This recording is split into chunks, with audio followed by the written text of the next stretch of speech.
بسم اللہ الرحمن الرحیم۔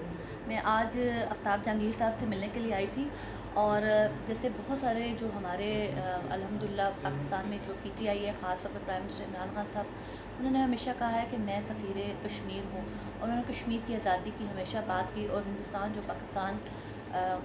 جو ہے وہ اس وقت ہمارے کشمیریوں پہ جس طرح ظلم کر رہا ہے اس کے خلاف ہمیشہ انہوں نے بات کی ہے۔ لیکن آج میں یہ پوچھنا چاہتی ہوں کہ جس طریقے سے امریکہ میں دیکھیں حالات خراب ہیں، پوری دنیا کرونا کے ساتھ لڑی ہے، اور چین جو ہے وہ لداخ میں گھس چکا ہے۔ ان کی تو اپنی ایک لڑائی چل رہی ہے، لیکن دوسری طرف سے بھارت ہمیں دھمکیاں دیتا ہے کہ وہ آزاد کشمیر پہ حملہ کرے گا۔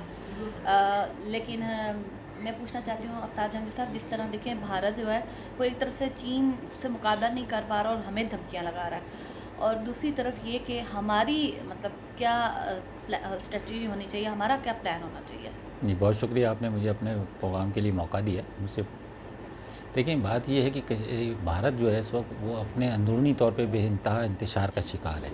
صرف کشمیر چین ہی اس کا مسئلہ نہیں ہے، لداخ کا علاوہ جو اس کے اندر ہے تامل ہیں، ان کے اندر سکھ کی تحریکیں ہیں، خالصتان کی تحریکیں ہیں، یا دوسری تنظیمیں ہیں، وہ بھی بہت زیادہ ایکٹیو ہوئی ہوئی ہیں ان دنوں میں۔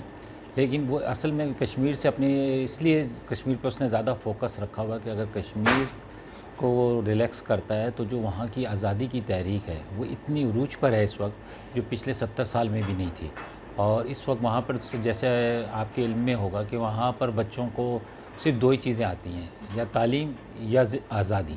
وہ دو باتیں کرتے ہیں، یا تو آزادی کی جنگ کی بات کرتے ہیں، کشمیر کی آزادی کی بات کرتے ہیں، کشمیر کو پاکستان کے ساتھ دیکھنے کی بات کرتے ہیں، یا پھر وہ تعلیم کی طرف توجہ دیتے ہیں۔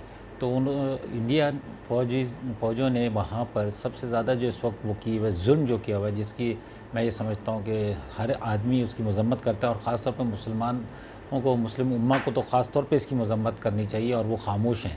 مجھے ان کی خاموشی مناسب نہیں لگتی، بلکہ میں سمجھتا ہوں کہ یہ مجرمانہ خاموشی ہے کہ وہاں پہ جس طرح بچوں کے ساتھ ظلم ہو رہا ہے، چھوٹے چھوٹے بچوں کو جیلوں میں ڈالا جا رہا ہے اور انہیں منشیات کا عادی بنایا جا رہا ہے، اور اسی طرح ہماری بچیوں کے ساتھ جو ظلم ہو رہا ہے، نوجوانوں کے شہید کیا جا رہا ہے، جو ہمارے بزرگ وہاں پر ہیں ان کے ساتھ ظلم ہو رہا ہے۔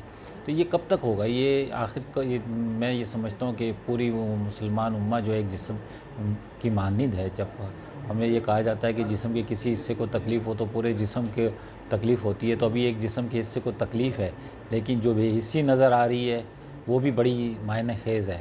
دیکھیں صرف کاروبار ہی دنیا کے اندر نہیں ہے کہ لوگوں نے بعض ہمارے اسلامک ممالک کاروبار کی وجہ سے انڈیا سے اپنے تعلقات خراب نہیں کرنا چاہتے، اور جس طرح انہیں کھل کر کشمیر پر بات کرنی چاہیے وہ نہیں کرتے۔ یہ یقیناً بڑا ملک ہے، ایک بڑی وہاں پہ اکنامکس کنٹری ہے وہ، لیکن صرف معاشیات کے اوپر یا کاروبار کے اوپر تو زندگیاں نہیں گزرتی، انسان کے اپنے بھی کچھ اصول ہیں۔ اور میں یہ سمجھتا ہوں کہ پاکستان اور عمران خان نے تو جیسے خود کہا تھا کہ وہ سفیر کشمیر ہیں، اور وہ کسی بھی موقع پر اگر کسی کے ذہن میں یہ بات ہے تو یہ اس کی غلط فہمی ہے۔ وہ جب کبھی بھی ہماری ان سے ملاقات ہوتی ہے تو ان کی بات چیت کے اندر ضرور کشمیر کا ذکر آتا ہے، اور وہ کشمیر کو اولین فوکس میں سے ان کا ہے کہ وہ اس کو سمجھتے ہیں کہ کشمیر کے بغیر پاکستان نامکمل ہے۔ اور میں بھی یہ سمجھتا ہوں کہ ہر پاکستانی یہ سمجھتا ہے کہ کشمیر کے بغیر پاکستان نامکمل ہے۔ جب تک کشمیر ہمارے ساتھ مکمل طور پر آزاد ہو کر اعلان نہیں کرے گا، پاکستان مکمل نہیں ہوگا۔ لیکن جہانگیر صاحب آپ یہ بھی تو دیکھیں نا کہ کتنی حکومتیں آئی ہیں، وہ کہتے تو ہیں کہ کشمیر جو ہے وہ ہماری شہرگ ہے۔ اب دیکھیں چائنا نے تو یہ بات نہیں کی کہ لداخ ہماری شہرگ ہے، انہوں نے اپنی فوجوں اتار دی وہاں پہ، اور انہوں نے جا کے اپنا قبضہ کر لیا۔ آج ہندوستان ان کے گھٹنے پڑا ہے کہ آپ لوگ یہاں سے نکل جائیں، لیکن وہ اپنا قبضہ نہیں چھوڑے۔ لیکن ہمارا جو مقبوضہ کشمیر ہے، جہاں کی خواتین ہمیں پکار رہی ہیں کہ آپ اپنی فوجوں کو یہاں پہ بھیجیں اور ہمیں آزادی دلوائیں، تو کیوں ہم لوگ خاموش ہیں؟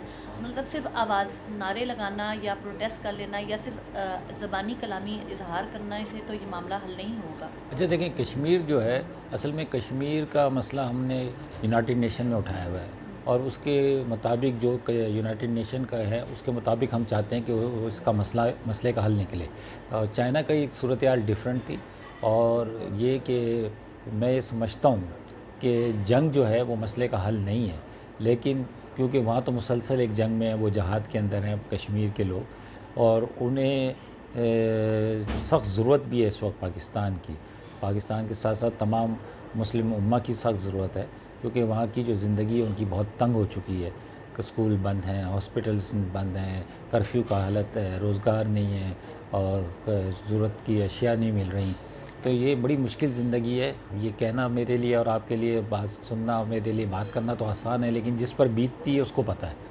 تو لیکن یہ ہے کہ ظلم کب تک ظلم رہے گا. انشاءاللہ یہ بہت جلد جو ہے یہ مسئلہ کا حل نکلے گا اور کشمیریوں کی امنگ کے مطابق نکلے گا ان شاء اللہ تعالیٰ. لیکن آپ سے آخری میں بات پوچھنا چاہتی ہوں، آپ نے دیکھا ہوگا کہ پچھلے 3 ماہ سے پوری دنیا میں کرونا جب سے پھیلا ہے، لیکن کشمیر کا جو ایشو ہے وہ سوشل میڈیا پہ بھی اور ہمارا جو میڈیا ہے اس نے بالکل اس کو نظر انداز کر دیا ہے.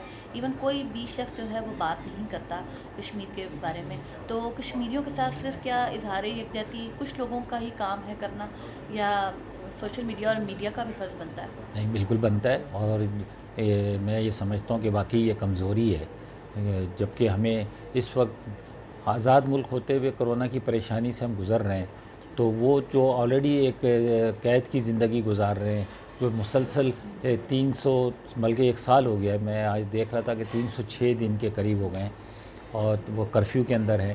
تو وہ ان کے لیے تو 306 دن پہلے ہی کرونا آ گیا تھا، سمجھے نا. دنیا نے تو آج اس کو ایکسپیرینس کیا ہے، لیکن کشمیر کی عوام نے تو اس کو 1 سال پہلے سے اس ایکسپیرینس کو کیا ہے کہ جب انسان کو، اگر آج ہم تھوڑی دیر کے لیے بھی گھر میں بند ہوتے ہیں تو ہمیں ایسا لگتا ہے کہ جیسے ہمارے ساتھ پتہ نہیں کتنا بڑا ظلم ہو رہا ہے، اور ہم کوشش کرتے ہیں باہر نکلنے کی. وہ تو مسلسل 1 سال سے کرفیو میں ہے. تو یہ کمزوری ہے. اسے حکومتی سطح تک تو نہیں ہے. میں آپ کو یقین کے ساتھ کہہ سکتا ہوں کہ ہماری تقریباً تمام میٹنگس کے اندر کشمیر کا ذکر بھی آتا ہے. ہماری فوج بھی بالکل اویئرنیس ہے، اس نے IAS نے اس پر بیان بھی دیا ہے. لیکن یہ کہ جس طرح کے ہمیں عام پاکستانی کو کشمیر پہ بات کرنی چاہیے، اس میں تھوڑی سی کمی ہے. اسے ہمیں دور کرنا چاہیے. اپنے اس مشکل وقت میں اپنے ان زیادہ بہن بھائیوں کا فکر کرنی چاہیے، ان کے لیے دعا کرنی چاہیے اور ان کے لیے جہد و جہد بھی کرنی چاہیے. شکریہ، بہت شکریہ آپ کا.